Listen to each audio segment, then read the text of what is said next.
Wasteland is intended for a mature adult audience and may contain content that some may find upsetting. A list of trigger warnings covering the entire season can be found in the show notes. You're listening to Wasteland, a Dex Legacy Story. Interlude 2, Enhancements. Starring Sarah Golding, John Glover, Ethan Reed, and David Monteith, with music by Dr. Alan Stroud.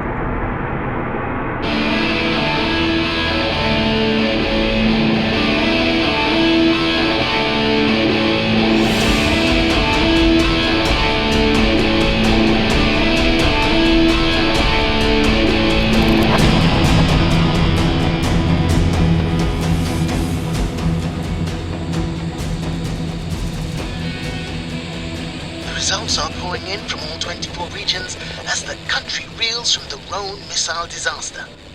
Minister Zalin has stepped into Tzenik's shoes as leader of the Xenos National Party, and he is going toe-to-toe with Minister Rizet of the future Xenos Party.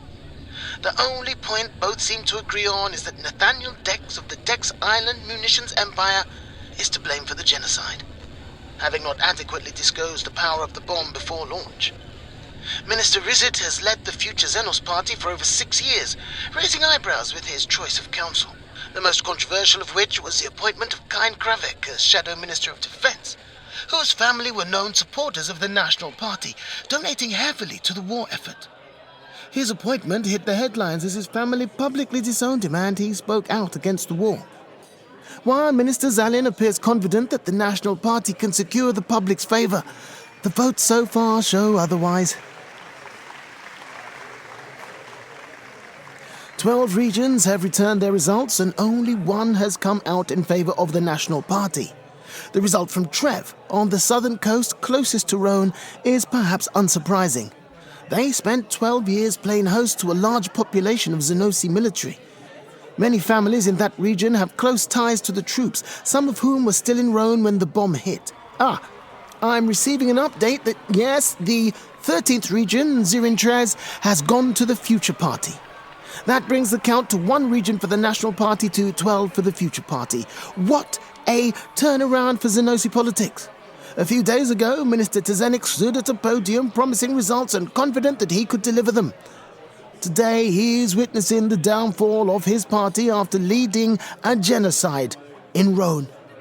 Can a man recover from that? And how will world leaders respond? International headlines are damning. Let's take a look at some of those. From Oskil, the devastation of Rhone, and nothing remains. From North Jakra, the horizon turned green, and the day the world stood still.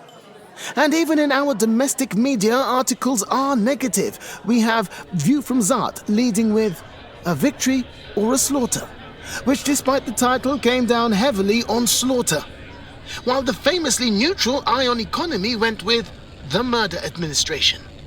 These are all very emotive messages that will no doubt stand in the way of a National Party victory. Yes. Watching the show, General? Minister of the Kits. So your bid for leadership failed, so you've come here to, hide?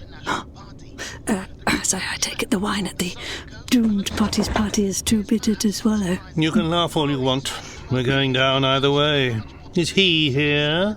No, I expect he's at the winning party's party, where the wine is sweet. I did bring this from my own collection. Oh, very nice. You should say that you won't be able to afford this stuff much longer. I'd rather drink it now.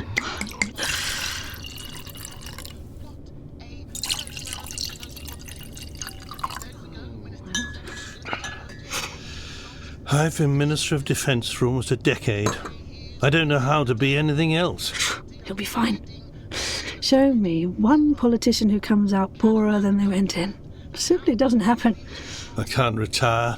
It would kill me, being out of this. Oh, don't be so fucking dramatic. Takes a lot out of you sustaining a career like mine. Does it? Well, perhaps you'll get to spend more time with your children. That'll make a nice change. It's too late for that. Damage done, they resent me. How old are they? 16 and 18 ancestral years, 18 and 21 planet years. I always intended to be useful to them once they were applying for academies and looking for jobs. I'd be in office and in a position to help. That would make up for it. You know, children are nothing but a headache. They value bedtime stories every night now over a solid career later. Are they wrong? Who knows? Sergeant Forsythia, you remember her? The one with the 8-legged mech. Who can forget? Oh, she's genius. She was the one who looked at the neurolink that helps control Sax's removable robotic legs, and she adjusted the concept to fit the mechs. See, with that one upgrade, she took the Mecha Giant program forward a whole decade, and her upbringing was cold and lonely. Oh? Yeah, her mother died when she was 6, and her father, he sent her to boarding school, bastard. He barely remembered to pick her up for the holidays, you know. So she's found her family here, and she is thriving. You know a lot about her. I'm around. I pick up on things. You're making me feel better. Well, that was not intentional, believe me. Your boys will be fine. Parents fail their children all the time, and one day they'll realise you're only human. In the meantime, a decade as Minister of Defence. Well, that's got to stand for something, isn't it? I mean, you're not done professionally. But I am. I was Minister of Defence when this bomb was dropped. You opposed it. Of course I did. But people don't know how much. Oh, you are whining. Just tell them you opposed it, and if your career means so much to you, then just, I don't know, switch sides. You think Rizet would take me? Stranger things have happened. Have they? Depends on your politics. Could you work with him? If I'm honest, my politics changed a long time ago. I stayed true to the military, not the war. And here we are. And here we are.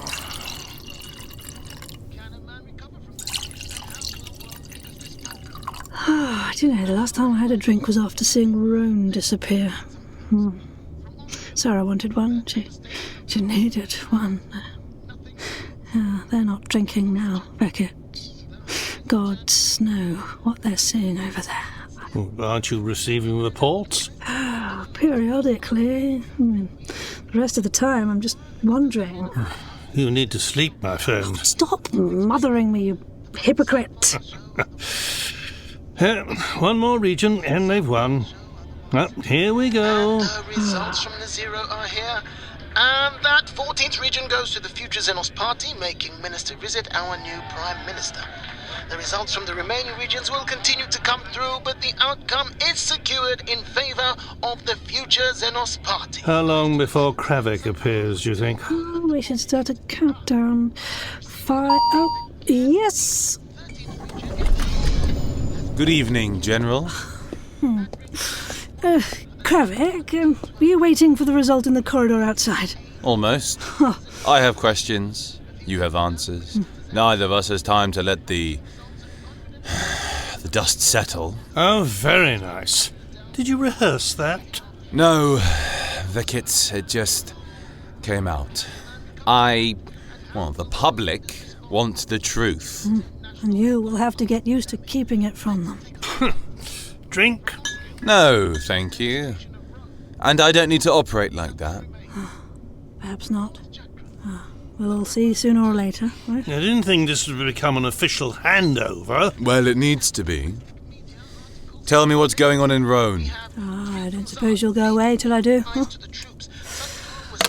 Right, okay. Fine. Thank you, General. Right, so there are military programs that nobody knows about, and for good reason. Not because the public can't be trusted, but because we can't trust other governments, as has been proven this last few days. Security isn't put in place to piss people off. It's there to keep us safe and give us a tactical advantage when we need it. I know that. Good. Now, my division has been involved in the enhancement of soldiers. We've been through multiple iterations of this, through implants, exosuits, and now fully automated mecha units with a neural interface calibrated to each pilot. It's called the Mecha Giant Program. Wait.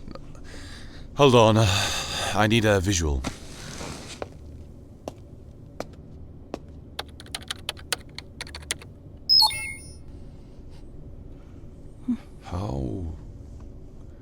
How big are these? The standard models here, Nova and Kahua, stand at 5 meters.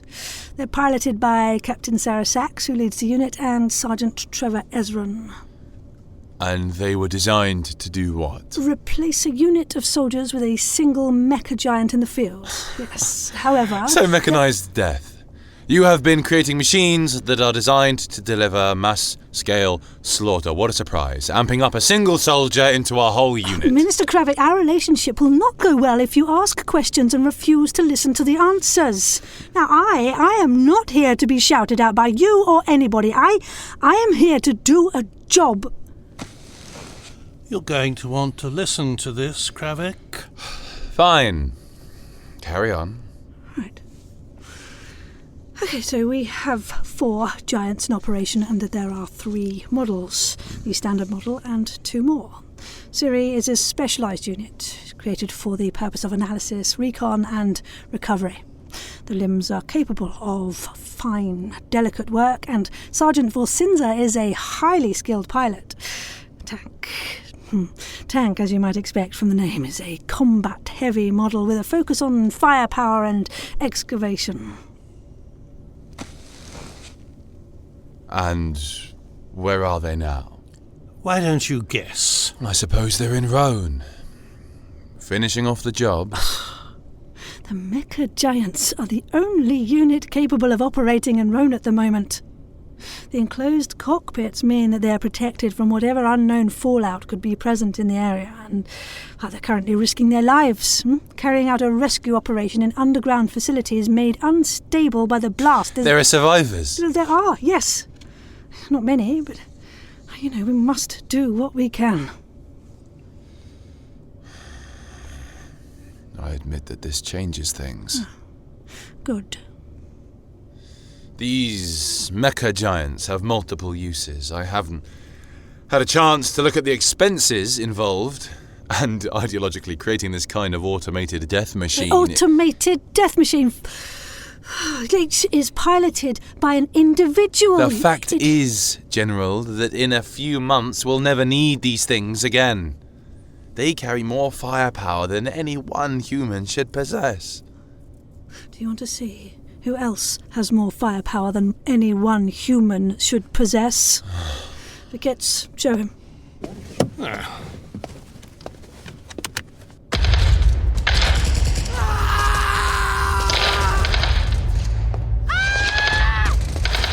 What the hell am I looking at? Those are Nathaniel Dex's 3 adopted children. They're not children. They're not even human. Oh, I wish that were the case. What he's been doing to them is anyone's guess. The way they move. Where was this footage taken? It can't be real. This is drone footage from the Dominos Mountains, where they are currently fighting Oscar's war against the Dominossi people. It's their first deployment. Dex will be leasing them to governments, just like he sells his bombs. He is weaponizing child soldiers, and each of them is capable of killing hundreds. I can't believe it. I wish I didn't. We're talking about enhancing soldiers here. There's more than one way to go about it. The mecha program is one, that is the other. He's building an army of those things. Their sheer speed makes them almost impossible to face in close combat, and they have advanced technology for the distance shots. It's inhumane. It's all inhumane. But how old are those kids? They're 15. Kravik, as far as I know, there are no Xenosi military programs dedicated to genetically engineering soldiers. Our way has always been to use external hardware. The fact is, those kids exist. Standard human soldiers aren't enough anymore. Dex Island may not be a direct threat to us, but North Jakra, Oskil, they are pushing their borders and they will not stop. General, are you telling me that if North Jakra decided to attack us, they could hire this army of whatever they are, and... Yes. Dex Island fight for whoever pays. They're anybody's army. Well, we won't be upsetting anyone. We'll be keeping to our own borders. You don't know what's coming, Kravik. Nobody does. And if those kids turn up in our cities, will you give the command to open fire? Gods. Here. Have one of these. Oh, for fuck's sake, Grandma, just drink it. Thank you. Okay, so, Kravik, what we're doing here has benefits that stretch beyond the military, yeah? These machines can be adapted for multiple uses. The research that has come out of this program is already benefiting engineering operations and factories throughout Xenos, and we cannot afford to be without it. So we have a deterrent. These mecha units match what's out there. We make the program known and show the world we can defend ourselves. If we do that, they'll leave us alone. I mean, if we reveal this unit to the world, Dex will create something similar, and he'll put one of his mutant children in the cockpit. No, he won't. We're taking Nathaniel Dex to the International Confederation. We're going to shut him down. After Roan, the Confederation will have to intervene. Dex isn't going anywhere. He's powerful, and he's proven it. He's here to stay. I don't believe that, Vikits. I won't. Fine. That won't stop it from being true. This is mad. North Jakra hasn't invaded anywhere in 14 years. Oskil? Well, they're still conquering the Dominos Mountains. With help. Nobody's going to invade us. This is all paranoia. Ugh. Is it? The Xenos National Party believed war was the answer to everything. It's time for a new worldview. I'm giving you the latest worldview right now. Look, that is the landscape. That's what's coming for us. When Dex falls... Even if the International Confederation somehow managed to break the habit of 20 generations and actually did something, do you think Dr. Osa Srivatstava would retire? Do you think those children would disappear and live normal lives? Dex Industries will be broken apart and all the pieces will be sold off to the highest bidder. These things, they don't just go away. They exist now. All we can do is prepare. I won't be frightened into abandoning my principles. Really? Are you telling me those kids don't scare you? Because I've seen some things this last decade and nothing comes close to that. I'll be honest, I've had nightmares. I have too. Look, until the International Confederation makes up its mind, we have to assume that Dex Island will continue to exist. Nathaniel Dex, he works quickly. He is the CEO of a munitions empire, nation. He's calling it a country, but as a company on an island. Whatever it is, we work slower. Because our governments put limits on us, right? And they are right to do so, but we cannot be defenseless, Kravik. Not now, not ever. I need to think. Don't take your time. As you already said, we don't have any.